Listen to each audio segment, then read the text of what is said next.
पंडा लोग एकत्र होकर के चले गए राजा के पास। वर्णन है कि दिन में दीपक जला के लेके गए। राजा ने कहा सो सारे बनारस के पंडा लोग आ गए, अब वो भी दिन में दीपक जला के लाए हैं। भैया दिन में दीपक जलाने की क्या जरूरत पड़ गई? बोले क्या करें, तुम्हारे राज में दिन में भी दीपक जलाना पड़ रहा है, इतना अंधेर हो रहा है तुम्हारे राज में।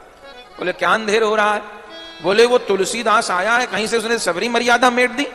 लोगों ने पूजा पाठ कर्म कांड ग्रह पूजा महामृत्युंजय रुद्राभिषेक, और काशी में रुद्राभिषेक नहीं होंगे तो कहां होंगे, सब बंद करवा दिया उसने। तो बोले वो क्यों बंद कराने लगे? बोले जिसके घर में होता वही रामायण लेके बैठ जाता, मंगल भवन मंगल हारी।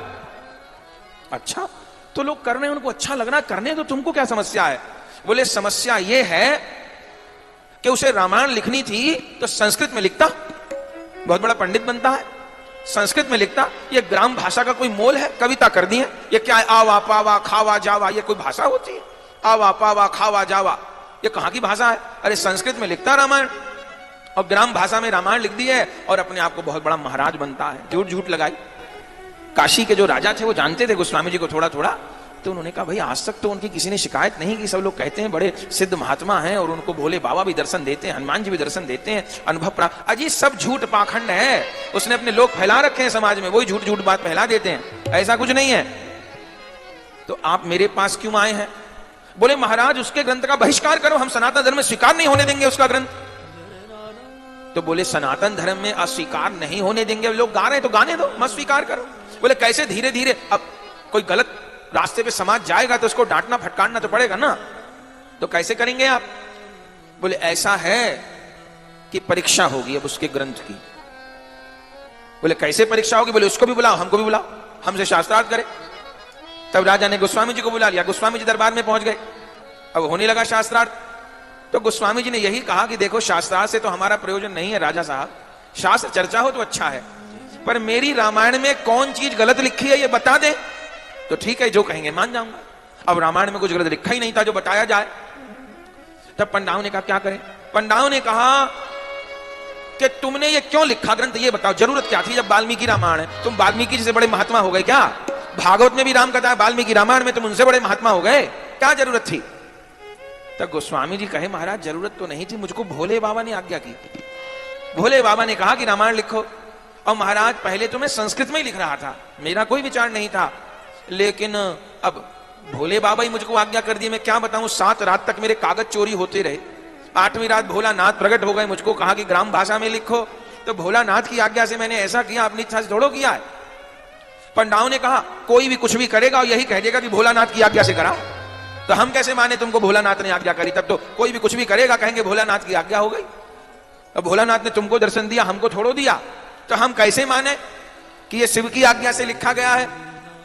तो स्वामी जी ने कहा मैं तो माने हुए हूं, आपको जैसे मानना है आप बता दो। राजा ने कहा तो ठीक, कहा भाई आप बता दो क्या प्रमाण चाहिए? बोले ठीक है। तो सारे पुराण ग्रंथ और इस तुलसीदास की रामचरितमानस भी रखी जाए विश्वनाथ के मंदिर में, और फिर यदि शिव को यह स्वीकार होगी तो क्या होगा? तो ये ग्रंथ उचित स्थान पर रखा मिलेगा, कुछ ना कुछ संकेत जरूर मिलेगा। और यदि ये ग्रंथ स्वीकार नहीं है भोलानाथ को, सबसे उपेक्षित प्राप्त होगा। बताओ तुलसीदास जी स्वीकार है? तुलसीदास जी ने कहा मुझे तो सब स्वीकार है, जैसे तुम्हारा मन मानता हो राजी होता हो वो काम कर ले। राजा ने कहा ठीक है, भोलानाथ निर्णय कर दे तो इससे अच्छा क्या होता है? तो कल अपना दरबार वहीं लगेगा भोलानाथ के मंदिर में, विश्वनाथ भगवान के मंदिर में। बोले ठीक है। तो सबको लेकर के चले हैं महाराज, इधर गोस्वामी जी मानस जी और ये पंडा जो तमाम ग्रंथ ले आए। अच्छा इन्होंने मंदिर के पुजारी से भी बात कर ली। नियम तो ये था, बात तो ये हुई थी कि सारे ग्रंथ अलग अलग रखे जाएंगे, फिर देखेंगे कि किस ग्रंथ के ऊपर फूल तुलसी बेलपत्र कुछ चढ़ा मिले तो माना जाएगा, वो ग्रंथ सर्वोपरि है। लेकिन इन पंडाओं ने मंदिर के पंडित जी से बात कर ली। उन्होंने कहा हम तो अलग अलग रखेंगे, पर तुम ऐसा करना रात में इस तुलसीदास की रामचरितमानस सबके नीचे धर देना। तो होना तो कुछ है नहीं, सुबह हम कहेंगे तो सबसे उपेक्षित है। चलो ठीक है महाराज, उस पंडा से भी बात कर ली, बात हो गई, सारे ग्रंथ रख दिए गए और सब लोग बैठ गए। सवेरे खुलेगा मंदिर। तो आज भी विश्वनाथ मंदिर के चमत्कार होते हैं महाराज, आज भी ब्रज वृंदावन में, आज भी ठाकुर जी कृपा पात्रों को अनुभव देते हैं। ये जितने भी ज्योतिर्लिंग है तो परम जागृत है। क्या कहना महाराज, केदारनाथ में इतनी बड़ी आपदा आई, ठीक आप जानते हैं कितना क्या हुआ। अब वो सब कहने की बात नहीं, जितने जितने वो बड़े बड़े भवन थे जिनमें हजारों टन लोहा लगा था, वो तो पत्ते की तरह बह गए। लेकिन केदारनाथ का मंदिर जो हजारों साल पुराना है, इधर से इधर नहीं। अरे नंदी के गले में जो वस्त्र बंधा था वो भी नहीं खुला, वो चुन्नी भी नहीं खुली। बाकी क्या हुआ सब जानते हैं।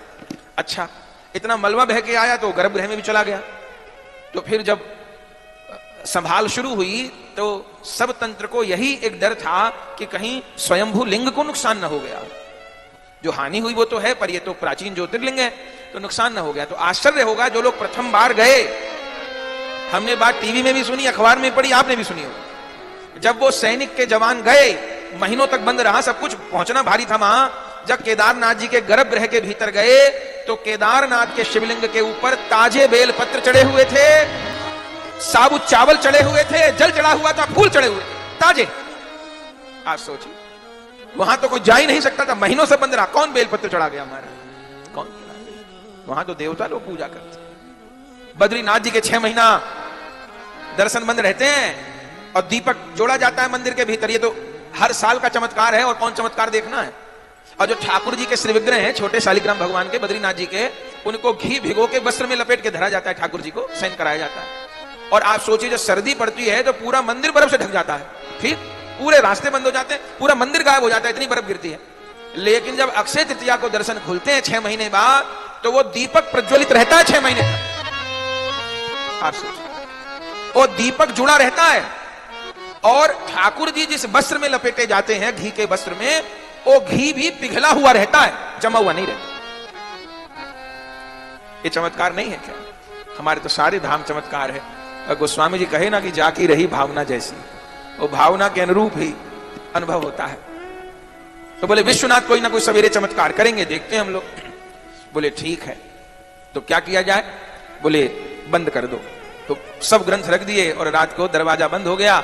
गोस्वामी जी तो सीधे साधे बेचारे बैठे ही थे, वो पंडा लोग भी थे, गोस्वामी जी बैठे थे, राजा भी बैठे हैं, सब लोग बैठे, भक्त लोग भी बैठे, सब प्रार्थना कर रहे हैं भोलानाथ से, हे भोलानाथ कुछ करो। राजा भी कह रहा, अब मैं किसकी तरफ बोलूं? हे भोलानाथ आप ही निर्णय करो। निर्णय दो भगवान सदा शिव, निर्णय दो भगवान, निर्णय दो भगवान सदा शिव, निर्णय दो भगवान।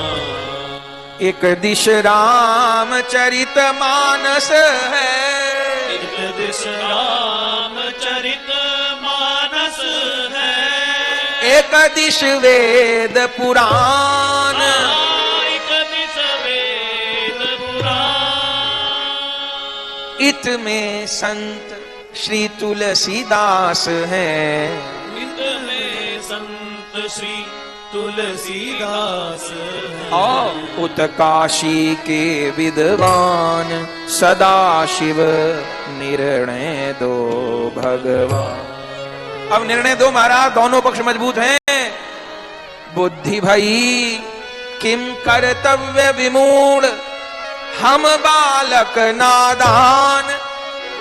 ये पद्मी मामा जी कही है, आखिर में छाप है। नारायण प्रभु निर्णायक बनी, कीजय समाधान, निर्णय दो भगवान सदा शिव, निर्णय दो भगवान। यही प्रार्थना होती रही महाराज, और पूरी रात बैठना था। थोड़ी देर तो सबने किया और फिर धीरे धीरे सब सो गए। और जैसे सब सो गए, सोचे जब घंटा बजेगा मंगला का तब उठेंगे। गोस्वामी जी तो कोने माला कर रहे हैं, उनके भी नेत्र बंद हैं। जब सब सो गए तब कौन जागे महाराज? सब तो सो गए पर भोलानाथ नहीं सोए। हो अचेत सब सो गए, तब क्या हुआ? प्रगटे भोलानाथ, हो अचेत सब सो गए, प्रगटे शिव अतुराय। शंकर भगवान उसी समय विश्वनाथ जी के शिवलिंग से प्रकट हो गए और क्या किया? सादर ग्रंथ उठाय के हियते लियो लगा। भोलानाथ प्रकट हो गए, सब लोग सोए, खबर नहीं। गर्भगृह में रामचरितमानस जी की पोथी को भोलानाथ ने उठाया। हो अचेत सब सो गए, प्रगटे शिव अतुराय, सादर ग्रंथ उठाय के हियते लियो लगाए। और केवल हृदय से नहीं लगाया, क्या किया प्रभु ने? रामचरित मानस विमल, रामचरित मानस विमल। अब इन धूर्त लोगों ने सबसे नीचे, सबरी पुस्तकों के सबसे नीचे धरी थी रामचरितमानस। भोले बाबा ने सबसे नीचे से निकाल ली और कहां धर दी? रामचरित मानस विमल, रामचरित मानस विमल। सबके ऊपर राख, सबके ऊपर राख। सबरे में पुराणों के ऊपर भोले बाबा ने ग्रंथ रख दिया। और केवल रखा नहीं, सत्यम शिवम और सुंदरम, सत्यम शिवम सुंदरम। लिख के भर दई साख, लिख के भर दई साख, लिख के भर दई साख, लिख के भर दई साख। ग्रंथ को उठा करके सब पुराणों के वेदों के ऊपर रख दिया और भोले बाबा ने अपने हाथ से सत्यम शिवम और सुंदरम लिख के भर दई साख। क्या कहना बंधुओं, गोस्वामी जी के रामचरितमानस पर भोले बाबा ने हस्ताक्षर किए हैं और गोस्वामी जी की विनय पत्रिका में स्वयं श्री राम ने हस्ताक्षर किए। ऐसे गोस्वामी जी सामान्य महात्मा नहीं। भोले बाबा हस्ताक्षर कर गए, बेल पत्र चढ़ा गए, माला चढ़ा गए, चंदन चढ़ा गए, तुलसी दल चढ़ा गए।